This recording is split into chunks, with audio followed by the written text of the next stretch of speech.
And I'll damn it all.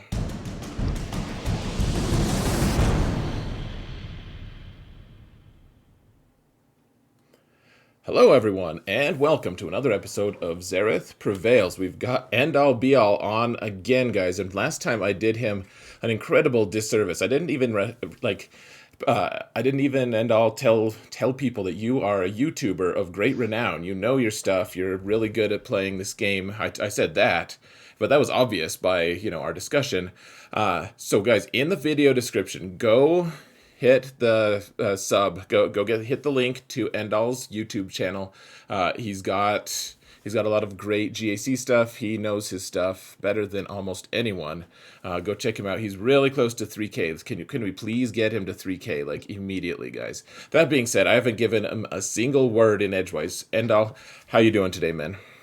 Hey Zareth, great to be back. Thanks for having me on. It's good that we're doing the other half of this video now, the defensive teams. So I think there was a lot of interest for folks to see the other side of the 5v5 expanded roster thing as well. So glad to be back to talk about this topic. Yeah, man, I'm so glad that you were available for a second time. I normally try to space these collaborations out a little bit, but we've got this impending situation here with the expanded divisions, and people need to know not only how to beat other teams, they need to know how to get some holds, or at least to make Yeah. people drain some banners, give them some difficult choices. Yep. Yep. So, guys, once again, we are just going to be covering. We're showing 11 teams now, just for fun. But here's the thing: there's going to be overlap between this and the other video because, frankly, all these teams on offense that we use on offense, a lot of them are really good on defense too. So we're going to talk about their defensive qualities and why you want to place them there, and stuff. There will absolutely be other teams as well, but just so you're aware, there's going to be overlap, but we're not trying to create like a perfect. We're not trying to create a perfect system here or a closed system here. So, that being said, gosh, you guys are probably hearing all of this device plug-in nonsense here, dear Lord. Something weird going on with my audio, but that being said, our first team, we've got Commander Luke, and uh, I love Commander Luke because he does a lot of good stuff. Why don't you talk about him though? So, and you place him on defense almost every time, I think. Yeah, absolutely. I mean, taking a step back, if you think about the kind of teams that we kept on offense, it was high efficiency, high control teams. On defense, you typically want to keep a faction together like this, and faction which has tremendous amounts of synergy, like the CLS team that you see over here. Just because they go fast, they uh, they do tons of damage, and there's very little time for the enemy to really recover protection and health because they can't really delay on any one particular character. You have to neutralize all the threats in this team as soon as you can. So that's why this is such a great team on defense because it doesn't it forces you to try to take the team out early, and in the process doesn't give you a chance to recover banners at all, and it commands a pretty hefty team to take it out. One of the most common counters being the Grievous squad, which again gives you less banners. So if you're going to use a non-GL against something like that, you have to be prepared to get low banners against it, which is why this team is so great on defense. Absolutely. And I think that if you put it on defense, one of the things that I've had to wrap my mind around is just living with the fact that you want a lot of tenacity on this squad because a lot of the teams that are going to beat you have high potency or they're going to operate through potency. Like you mentioned, General Grievous is going to beat this team. A lot of times, actually, if you have it on defense, Grievous counters it. But if you have a strong enough, a tenacious enough Chewbacca, because he needs to be their first target. If you get his tenacity up to somewhere in the 150s, 160s range, and then Chupio is going to actually be sharing from CLS as well, like they're not going to get target lock on you, and that's really their death knell. Like if they can't get target lock on Chewie, it can be really tough. Yeah, I mean, apart from Grievous, the other squad that I would just mention is the BAM Scoundrels. I have used them to take out the CLS squad from time to time, but so much depends on Han's first stun. If he gets the wrong, if he reduces Quill's turn meter, for example, he can't stun Quill, but if he removes his turn meter in the beginning, it could throw the whole counter off as well. So that's why this is such a great defensive team because so much depends on who Han decides to go after right at the beginning. It's so difficult to control that. All right, and if you want to use a Galactic Legend on this team, then be my guest. Just make sure that you're not trying to stun characters who have guard, because that happens. So, anyways, the next team we have Crew. This is the exact same team. I guess we took out Fox and we added Red Trooper from our offensive teams. Crew and Hux, man. If you're not going to use them with Kylo, with Supreme Leader Kylo, this team is so bonkers good on defense, actually. Oh, absolutely. And this is a JTR trap. I mean, typically you see crew and you decide to take JTR against it. But with Hux in there, not allowing turn meter generation, and with Sid Trooper in there, trying to do all those high damage AoEs and all, this team can get pretty hairy even for a JTR squad, especially with R7 Kylo Ren's going around doing all those AoEs. It can get hairy. And I like the double tank version of the team that you have up here with First Order Stormtrooper and Kylo Ren. That's just so tough to take out.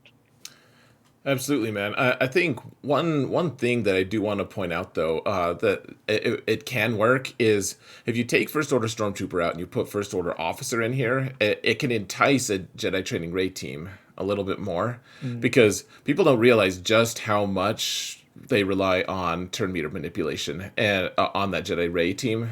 And so what they'll do, they'll be like, okay, I can wave away that first pre-taunt on Crew, and then we're just gonna go for Hux and kill him, or go for Red Trooper or whatever they want to do. And if you only have one tank, they might actually think they can do it. If you have two, then they might be like, oh, but they've got two tanks. I don't want to do that. Like, Yeah. I've seen people reason like that. I've seen a couple times, man. I I don't know. There's been some people I've just it's not kind or merciful. I've like cried laughing watching them stream trying to use Jedi Training Ray on this team, and they're insisting the whole time they're getting terrible RNG. I'm like, no, you just don't understand how your Ray team works. Yeah. Yeah, like the turn meter reduction is just so brutal with Hux. I mean, you have to have relics on him really to protect him, because otherwise he's susceptible to any number of counters. As long as like bounty hunters take this team out super easy if they can just kill Hux immediately, for And instance. the latest Bad Batch team, if you have them decently geared up, they do a pretty big number on the Kylo Ren team as well because of all the true damage and days and healing immunity. Oh yeah, that's a great call. Yeah, and they take away his advantage, and once that advantage is gone, of Yeah. course, this team is fish in a barrel for certain teams. So we would be remiss if we didn't talk about Darth Revan here a little bit. He's a staple on my defense. Keep getting questions. People are like, so if you take Darth Revan for offense, then can I split up the team? And I'm like, I don't know. I never take Darth Revan on offense. That being said, it's losing its potency. Like Darth Vader counters it super easy. A lot of bounty hunters teams can counter it. I don't know. Yeah. It's losing some ground on defense, but it's still pretty good. Yeah, and I would say Imperial Troopers also counter it, especially with Yes. Dark Trooper in there, if you've got Relic Dark Trooper, which is why I think it's important to get Sith Marauder in there because he gains turn meter every time enemy attacks out of turn, and it can at least attempt to throw a wrinkle on if your enemy decides to take Imperial Troopers against it. Yeah, I think so. We left the fifth one blank because it depends on what your opponent beats your Darth Revan with, and it's like, okay, so if you have a really fast Moff Gideon, you could put him in here, and granted, the team loses that extra crit damage bonus that you get from being pure Sith Empire, but you also get the fact that I know that Gideon does his armor shred first, and that's probably intentional, but his more important ability in a lot of ways from Moff Gideon is that damage, the offense cut. Like he just slashes the offense, and so a lot of teams that rely on high offense to be able to just like power their way through one character and then another are suddenly just kind of bereft of that. And if you add Sith Marauder there, like Imperial troopers could still maybe do it. Dark troopers just that crazy, but with Sith Marauder there, it's going to get pretty dicey with Marauder and Gideon. Yeah.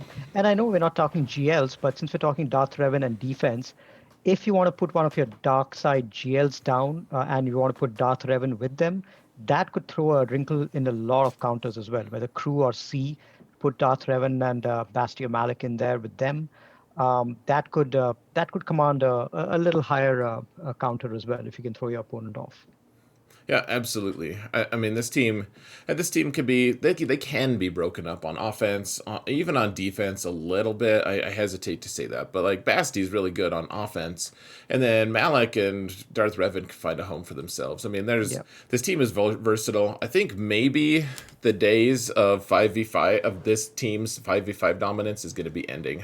What would you say is like the ideal speed right now? If you just had to say you want your Darth Revan to be this speed ideally, what would you say it would be? Um, I don't know. I mean, with so many characters faster than 340, 350 these days, it's difficult to commit your best piece to Darth Revan because you're going to have some character the other outspeeding the Darth Revan team pretty easily. I mean, troopers with a plus 20 speed bump, they're pretty fast by naturally speaking. So it's I don't know if I want to give my best speed mods to Darth Revan at this stage. Right, but if you make him too slow, bounty hunters take him out. So I would say, Yeah, personally, I would put him somewhere in the low 330s. I think that that's probably the sweet spot because you're going to yeah, be faster than most bounty hunter teams, so they're going to have to risk it with like Django lead, and then you can mm, counter that if you know they can do it. But otherwise, you can you know, you're not so slow that yeah. you're also not just like wasting your very best mods on the team when and then Darth Vader walks up and destroys you. Yep, I think that's a good call. Yeah, Give or take. So, okay, so next up is General Skywalker in the 501st. It feels like this team has been around forever, and yet it's yeah. still pretty effective. It is a golden team. I mean, that's another one of those non-GL squads that commands a really strong counter. And even if you take, known counters against it, like a gas mirror or CLS or something like that, it still gives you very low banners. There's a big chance that you end from anywhere between 50 to 55 banners. I mean, it's very difficult for this squad to end with for any counter to this squad would end with 60 banners. A non-GL counter to this at least. It's very difficult to end with close to 60 banners over here. So that's why it's so great on defense. And if you fail to clean it up in the first shot, the cleanup also demands a pretty expensive cleanup. Like if whether gas is alone or he's left with another five or first, it's still going to be a very expensive cleanup. Unlike Darth Revan, for example, that you can cheaply clean up depending on who's remaining behind. Gas is a tough cleanup. Yeah, that's a great point in terms of cleanup stuff. I think, yeah, you're absolutely right. This team just demands something good. Like people can take Sith Eternal against it, but it's gonna get dicey if they take just a solo Sith Eternal, especially because a lot of people are putting Relic 8 on their General Skywalkers, and Yeah.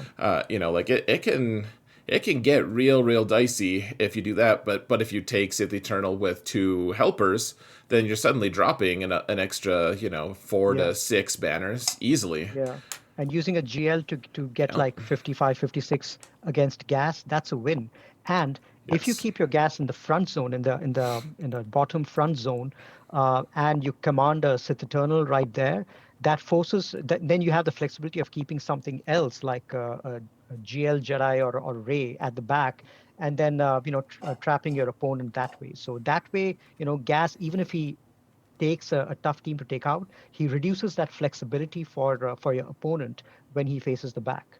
And that is a wonderful point. Fantastic. I love that a lot because putting him having all these teams on defense is great, but placing them strategically to drain Yeah, your opponent's resources and flexibility is really the master stroke. Like if you can manage to take out all of their counters to Jedi Master Luke, just random team, but whatever. Like if you can do that with like oh well, Sith Eternal's gonna kill Jedi Master Luke in the back, but Sith Eternal also kills Darth Revan really nicely. It kills General Skywalker. If you can take their Sith Eternal out before he actually gets to the back, Yep.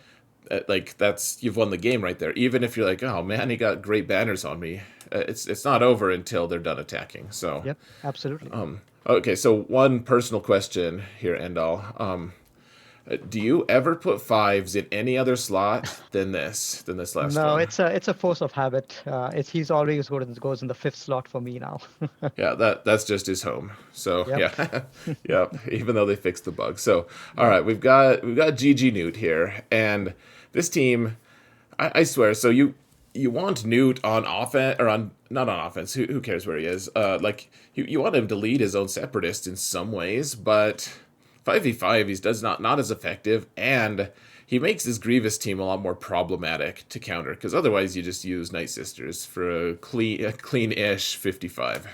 Yeah, and or a 64 if they've got their SLKR left behind. If Newt is there, they'll probably think twice about taking their SLKR against it for fear of timing out. But if you don't have Newt, even if Watt is there, SLKR is an easy 64 banners or 63 banners rather. Right, and yeah, I've seen it happens so often, man. That people are like, "Oh, this is easy. I'll just do the big hit or the stun from Kylo, and we'll kill Newt in one shot because he can't revive from it." But then people don't factor in that Newt's getting a bunch of crit avoid from B1, and so if Supreme Leader Kylo can't crit Newt, and Newt gets a bunch of health and protection once he gets to relics.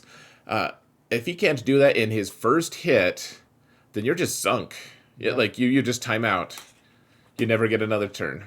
Yep, which is why I've got a Relic 3 extremely healthy Newt that I always keep with my Grievous squad. Oh, wise man. All right, so the next one, we've got Bando here, and this is actually the one that we just had the Galactic Challenges with. This is the Yeah. exact team, and I think we just used it on offense as well. I Yeah. mean, this team, what makes it good on offense is what makes it good on defense in a lot of ways. Yeah, absolutely. I mean, again, just like we mentioned in the last video, you have to have the turn order right. You have to have Queel fast. My Queel, I speeded him up from 3v3 in 5v5. Now he's about 340, I believe, close to that. Because once your team gets to go first, this is you can get a lot of damage done, especially with the Vandor in there. Your enemy is going to do less damage every time he's buffed, and there's a fear of revive as well. So people are going to try to. The problem, the hallmark of a good defensive team is you don't know who to go after. Your enemy would want to kill every single character first. In this particular team, you want to kill Vando first, otherwise he'll start reviving the others. You want to kill Bam first, because otherwise he'll give damage immunity to the others and heal the others, and then do the Whistling Birds. You want to kill Nest as well, because the Relic 7 Nest, especially with the enemy gaining too many buffs, she'll keep getting more and more powerful. And you want to kill Quill as well, because that makes IG-11 easier to control. So that's the hallmark of a really great defensive team. When you don't know, when you confuse your opponent about which particular character of yours to go after first. Oh yeah, I think that's a great point. Like if you can just quick and easy kill Vander. Like my Vander is really easy to kill right now. I hardly use him because he's a liability. Once you put relics on him though, he Oh yeah. becomes a brick wall, and he's just so tough to kill. And then he'll just revive people forever. You have to use a really good team to be able to take this out. And you're right, Yeah. like I like this because it can be a timeout team, but it also has teeth. It's like it Yeah. might you might not time out against it because it might kill you first before you get Yeah. there. Absolutely. And my Randoras has been my latest relic right now. I just gave him relics a couple of days ago, and I have him around 80k health, and he gets an additional 80% more max Yeah. health with his unique. So he's at about 120, 130k health already. So he's going to be a highly relic, high health Vandor is going to be really problematic to take down. Well, yeah, and then if they proc the heal or the damage immunity from Bando, like it just it's a mess. This team can be really strong on defense. It's Absolutely. also actually this is also really good with Ray. If you guys have Galactic Legends, just as a side note, this team is great with Ray because Mhm. it really kind of cancels the Vader counter. Yeah.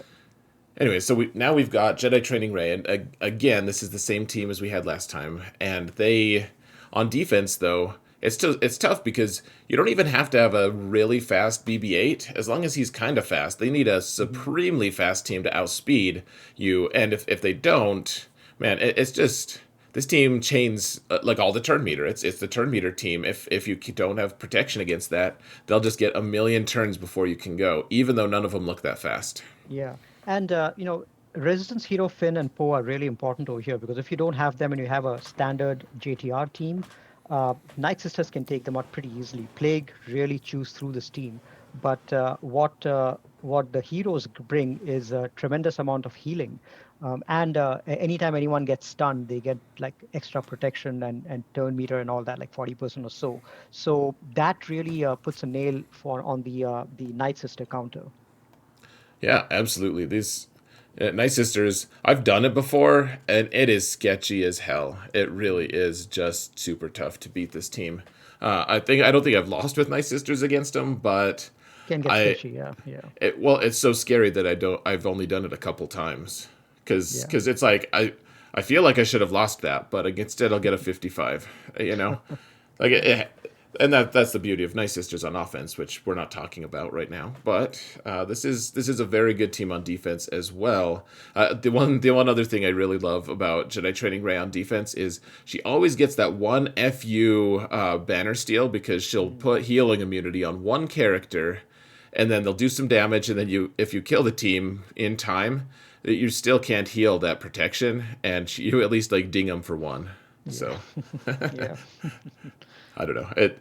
It's thoughts like that that sustain me. Okay, yeah. this team, you got to be careful placing this team on defense. Jedi Knight Revan though, it is Mhm. really good. I mean, and it's pretty standard. Like you don't necessarily need Hermit Yoda. He's great there. He, you just have to be careful because you can take out. He's a galactic legend killer, and if you don't have him on offense, then your offense is obviously more it's less flexible. Yeah, yeah.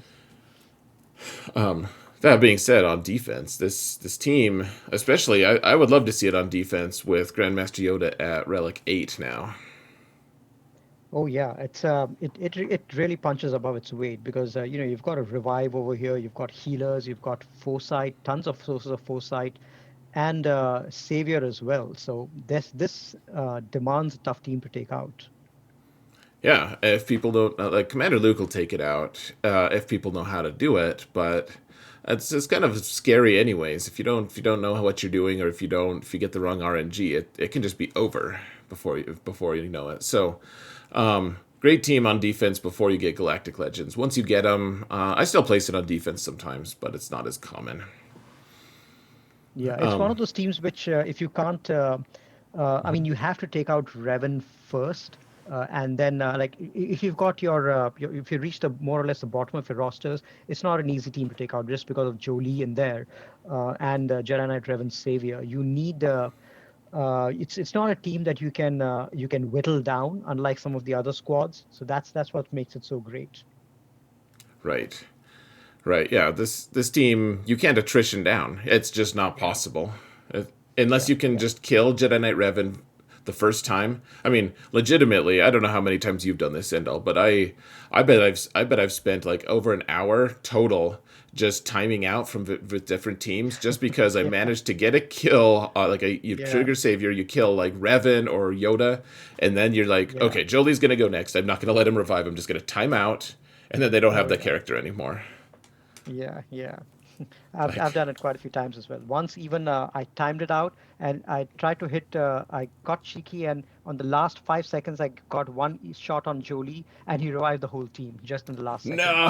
no, yeah, you I've need to had do that that. happen. Yeah, that's a unique Oh JKR my gosh, experience. that's awful. Yeah, Jolie's like I know. surprise. Oh Oh, yeah. that's awful. I'm sorry to laugh, but it is funny. Uh, so Here's a team, guys. This team is it's totally just a timeout team, and I know that that's kind of BS. In a lot of ways, I've always hated them, and there's a lot of teams that could beat a team like this. But here's the thing: what you're really doing is you're abusing the Dengar lead. And what I mean, so he has bounty hunter specific things, but the thing that works with any team, it works no matter who you have on there, because it affects enemies. They do minus 50% critical damage, and so granted, like there are some teams that'll work against it still. Like Jedi Training Ray might be able to make something happen just because of healing immunity and stuff. But like crit damage, and then you're just reducing all of their you're reducing their ability to do damage. And this team in the back zone, if you've placed a really tough front zone, this team can be really tough to beat. You don't necessarily have to have this combo of characters. This is just happens to be something like characters I'm kind of working on personally, but like, you know, they all have synergy. They're all scoundrels and stuff. Yeah, and this team, it's not like that. This is going to get you holes. But what this team does is it pulls out some really key characters, which can be used very effectively against your other teams, which you want to get holes. Like as an example, this team requires a permanent solution, like Nihilus or Django. Or like someone with healing immunity like JTR. So if you're able to pull those key characters from this counter, then that prevents those characters being used against some of your other tougher teams which you want to get holes on. So that's the main purpose of a team like this. It's not to get holes, it's to pull some of those key characters out. Absolutely, and I hesitate to show this team because one of my buddies is actually the guy who gave me the idea for it. I don't want to actually tell who said it though, because the reason they don't want it, out there is that they don't want people to know that they're going to be using it. So that being said, it's a good team. I can't give credit though. It's not even my team. So that said, we have Geo's team, and this is kind of a fun one actually. Like Poggle lead with Geo's is something a lot of people are going to underestimate. Yeah, yeah. I mean, plain boilerplate, GBA lead all five geos is something we've seen a lot, and there are already a lot of counters out there. But especially if you've got relic geos and you put a Django in there, now that you most people with Kenobi is going to have R7 Django, you put a Poggle lead in there for the extra offense buff.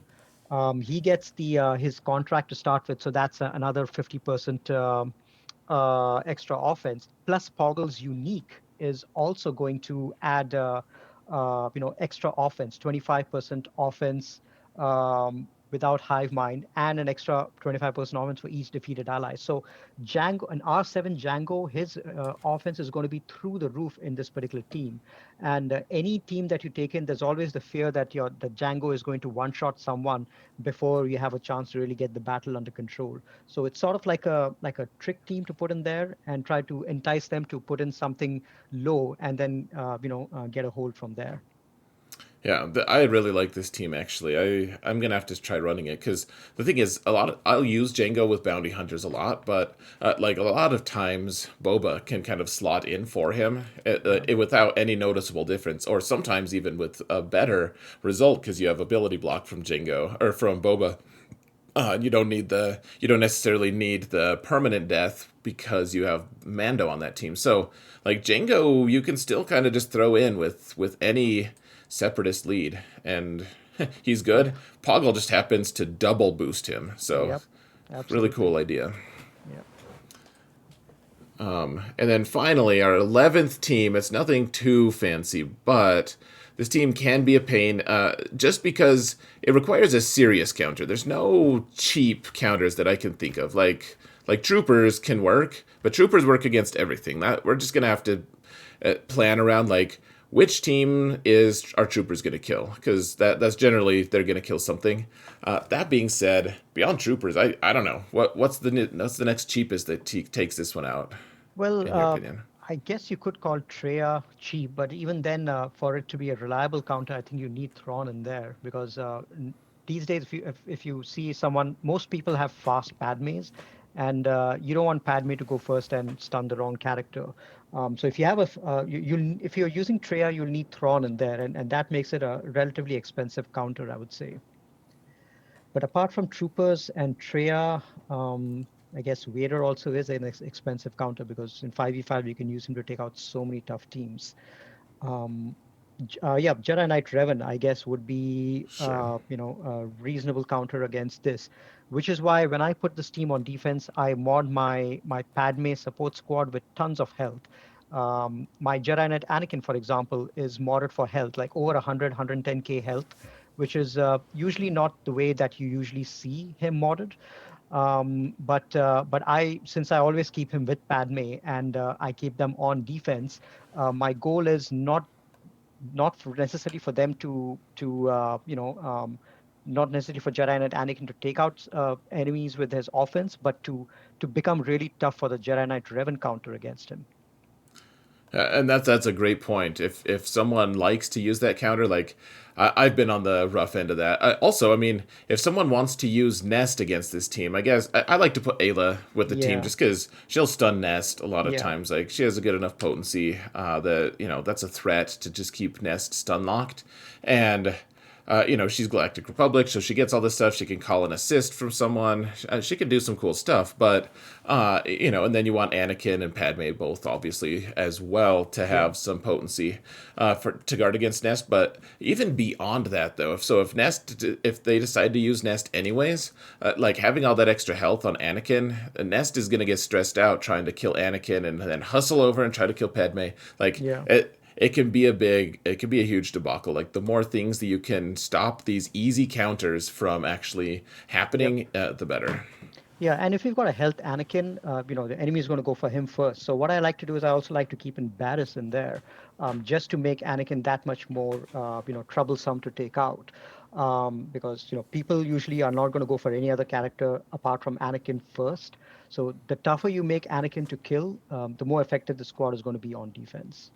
Sure, it's a good squad. So Barris can work well in some instances. I do want to point out to people though, like Barris can be frustrating with Padme. Like you won't get as much use because people aren't going to be critting as much Yeah, because whenever you have that protection up, they are also immune to crits, and yeah, and GK is also handing out crit immunity. So like Barris just fine there. And especially if you have a high health on Anakin and stuff, and people are going to be able to slice through that bonus protection. Just keep in mind that like Varys isn't always the best character. That yeah, being said, she's also just fine. So yeah. yeah, so that's about it. I mean, so real quick, and what do you think of Watt on defense? Like, because he can do Yeah. so much amazing stuff, and he's so predictable, which is Yeah. one of the best things. You know he's going to force a taunt on someone who you want to taunt. Yeah. What are your thoughts? What on defense? I mean, before GLs, he used to be a pretty popular one on defense with the General Grievous squad. Yeah. So that actually can. I mean, apart from obviously the only GL who's a tank is Jedi Master Luke, and Watt is kept on defense quite a lot with him.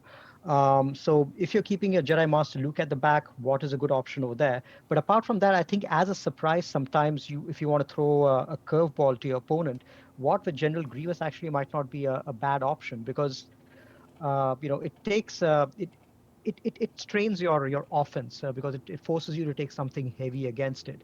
But in my opinion, Watt is too versatile of a character to keep on defense. I mean, there's so many better uses for him. I mean, there are certain characters like Thrawn, Watt, Vader that there's just so much more useful on offense than defense, and it's a tough sell for me to keep Watt on defense. Yeah, I agree. I mean, there's just 1,000 uses for Watt on defense or on Yeah, offense. Defense, he does good. I also feel like he's maybe more impactful in 3v3 on defense, just yeah, because. yeah. Like if you get a strong enough tank, it's just like really I don't know how I could deal with that. And yeah, I mean, come to think about it, now that you mention it, people who have gone for Kenobi have got an R7 Watt right now, and if you've got him modded for health, he gives out like what is it, 30 or 40% extra protection to the Grievous squad. So that could actually be make the Grievous squad really tough to take out. I mean, it's an obvious JKR trap. You take your JKR in there and you try to go after them, and you suddenly find that these droids have got tremendous amounts of protection, and you've got Watt reviving at the back. So you have to decide whether to go after Watt or go after B2, and it can throw your whole counter off. So unless you're taking something heavy like an SLKR, uh, your JKR or your Night Sisters, all of that is probably not going to work if you keep Watt with Newt in there, with Watt with GG in there. Yeah, I've been really playing with the idea of putting Watt on here. I don't know if I can afford him yet. I have to figure it out. But if we're taking Jedi Knight or Jedi Master Kenobi on offense, like, because he's not as good on defense yet, at least, until we get Cat or whatever, and who knows if she's going to add anything. But uh, like, if he's going to be on offense a lot, then maybe I have a strong enough offense I can actually start putting Watt with some of these really good teams, Yeah, and and Grievous would be a good target for him. Grievous actually is a perfect target to have Watt on defense, and that actually frees up your Newt to lead another Separatist squad. Maybe you could have Newt with three Geos and Django in there. That sounds like a nightmare as well. Sounds pretty gross. You're right. Yeah. That being said, I think we're about done here, Endall. Any last words for the crowd, for the people? No, I think I think this has been a good discussion. I think there's with expanded rosters, you'll have 10 or 11 teams depending on which division you're in on defense. The key is going to be not to give your opponents any easy team to take out, because people have got so many B teams, like Bad Batch, for example, even at G11, and Bando teams, and so many other B teams that you can easily get high banners on other B teams on. The key is not to give that space to your opponents and to keep 10 or 11 equally uniformly tough teams. And also lay traps at the back. So keep your best, toughest teams, which forces your opponent to take tough decisions, down south. Keep your trap teams at the back, and don't leave any single team which is relatively easy for your opponent to take out. Don't have them always make tough decisions.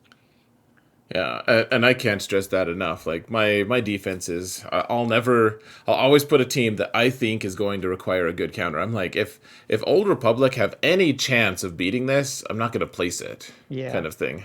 Yeah, exactly. Yeah, you don't want your Old Republic and Phoenix to get wins easily, or a Wampa solo or something like that. You want your opponent to really get stressed out if they miss even one battle. So if they drop even one battle, they should really be stressed about clearing you, because all of your teams are so tough. Yep, and that's exactly it. Now, the one caveat, folks, I will say is, in divisions two and 1 and 2, and maybe even 3, you absolutely want to carry that a lot of times, even at the higher division or at the lower divisions as well.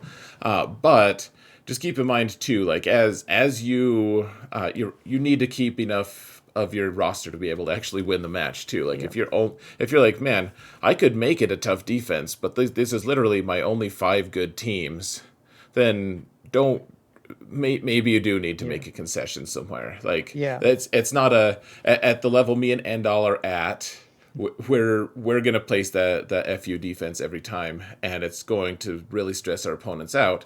Yeah. At the lower levels, you don't necessarily need to do that. Like, there's less pressure Yeah. there. Yeah, So I would agree with that. Don't let your defense write checks that your offense can't cash. that's a great way to say it. Yes. Yep, exactly. So, that being said, Endall, thank you so much for coming on with me one more time. Really appreciate it. Absolutely. Always enjoy coming on, and this was a great discussion. Yeah, man. We'll do it again sometime soon, I'm sure. So, guys, thank you all so much for watching. And hey, if you wanted to leave a like for this channel, I would really appreciate it. It's a free way to support the channel. Leave comments. That also helps us mount the algorithm.